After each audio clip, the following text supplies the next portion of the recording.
What's up, Bills Mafia? I got 5 takeaways from the Buffalo Bills win over the Tampa Bay Buccaneers this past Thursday night. But before we get to that, let's get to that intro. This is VZ Music.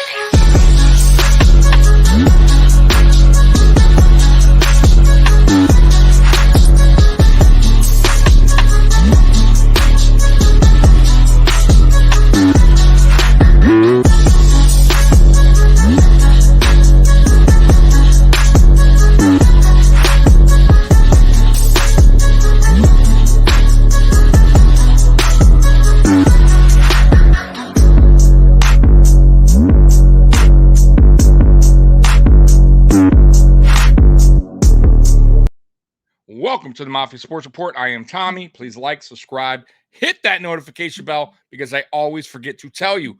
Well, Bills Mafia, I got 5 takeaways from the Buffalo Bills 24-18 win over the Tampa Bay Buccaneers this past Thursday. And, man, the game was actually started off exactly how I wanted it to.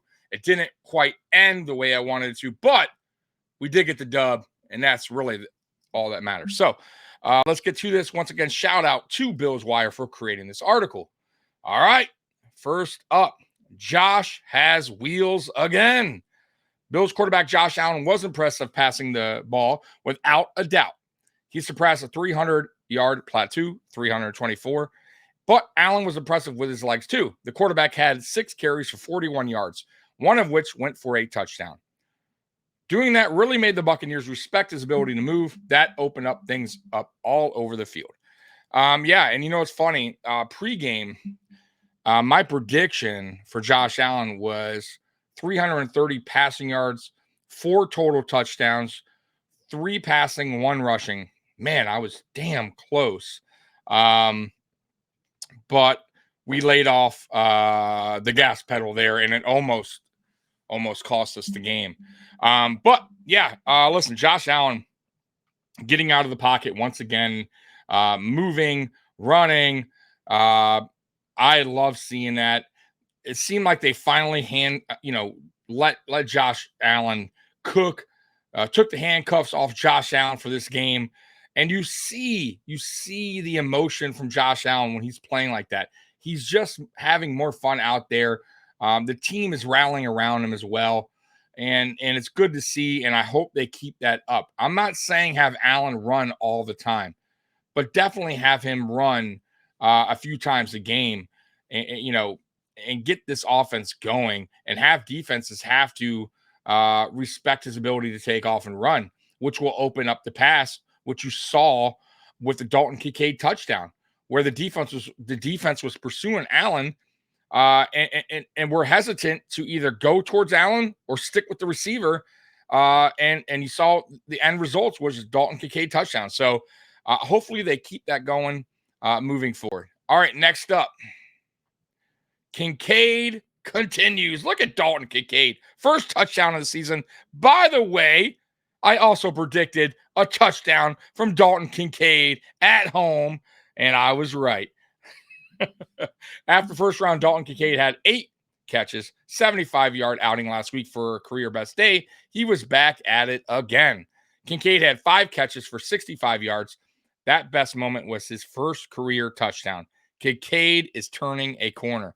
He absolutely is. And once again, I don't want to be the guy that is knocking Dawson Knox and whatever, but let's be real here. The Dawson Knox injury is actually a blessing in disguise when it comes to Dalton Kincaid in this offense, because Dawson Knox was just not playing good. He was dropping passes and in key moments as well. The thing with Dalton Kincaid is he's sure-handed, and he's much better at route running. And it just was, he was being held back because Dawson Knox was the one. And I felt like Ken Dorsey just didn't really trust Kincaid yet in that moment to give him a bigger route tree. But now that you see the trust coming toward Dalton Kincaid, and now that Dawson Knox is out, he's going to get more opportunities like this moving forward. And it's really, really good to see. And the best is yet to come for Dalton Kincaid.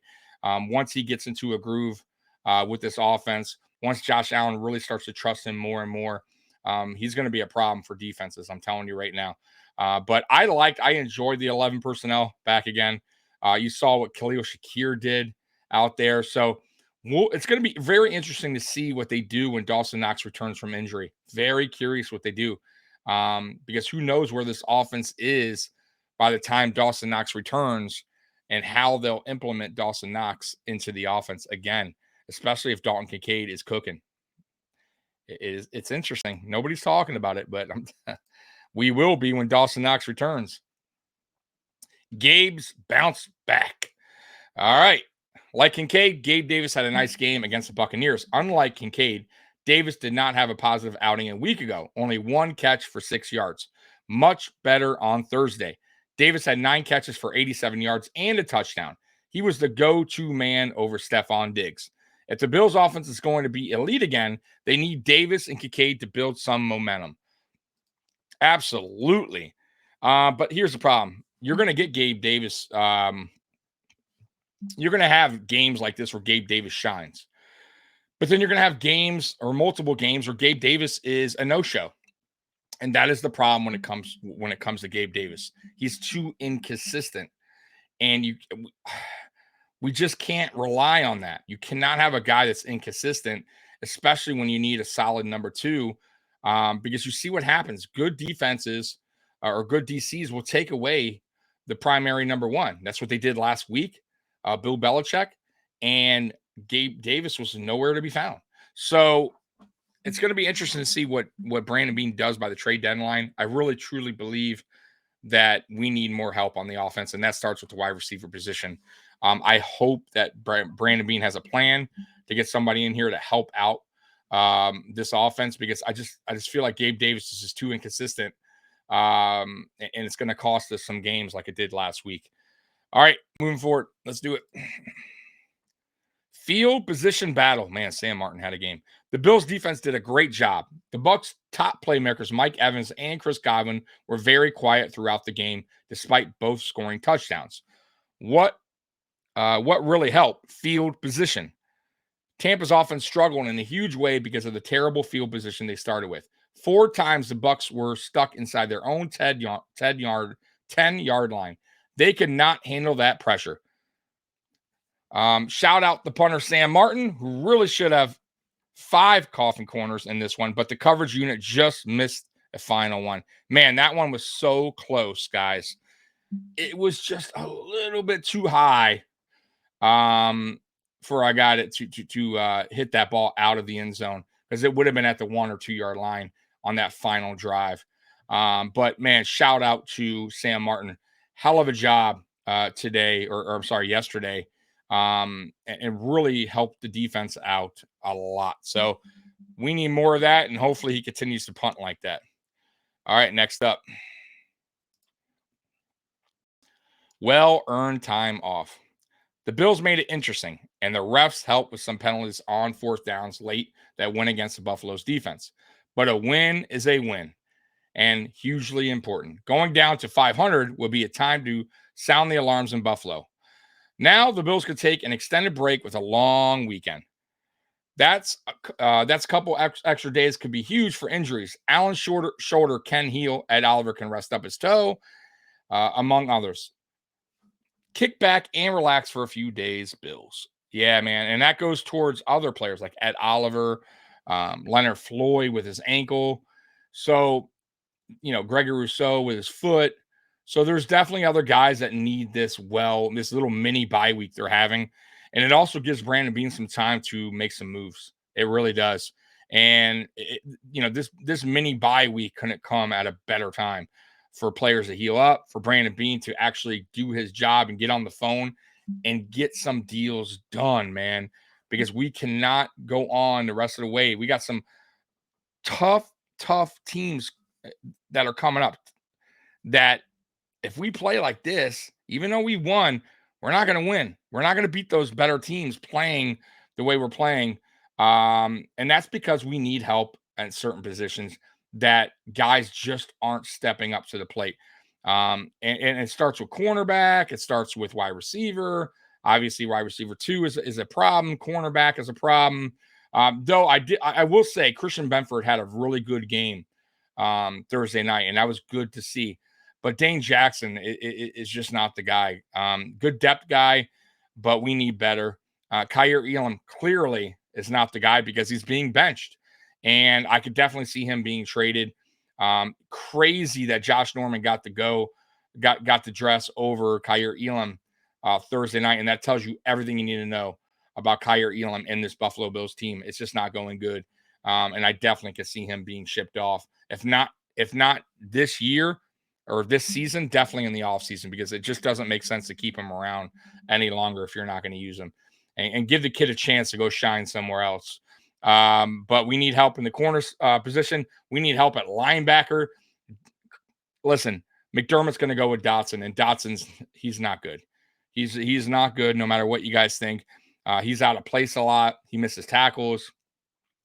I'd much rather Dorian Williams in there, but McDermott, he does not want to give a chance to a rookie.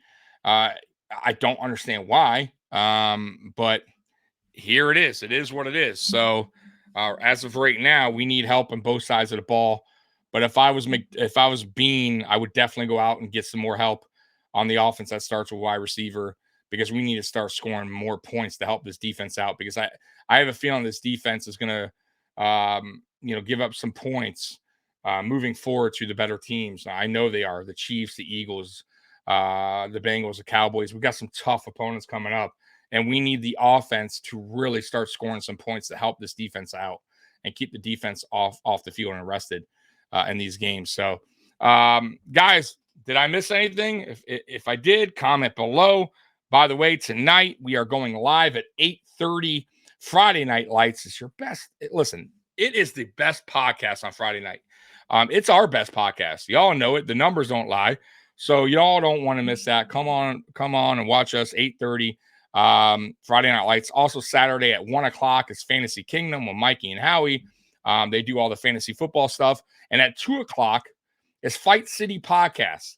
And that's going to be with me and my buddy Miles. And we're going to be doing the Tyson Fury, Francis Ngannou fight, the watch along. So if you guys are interested in boxing and in that fight, you want to tune in as well to that. So Bills Mafia, I love you. And as always, go Bills. I'm out of here. Peace.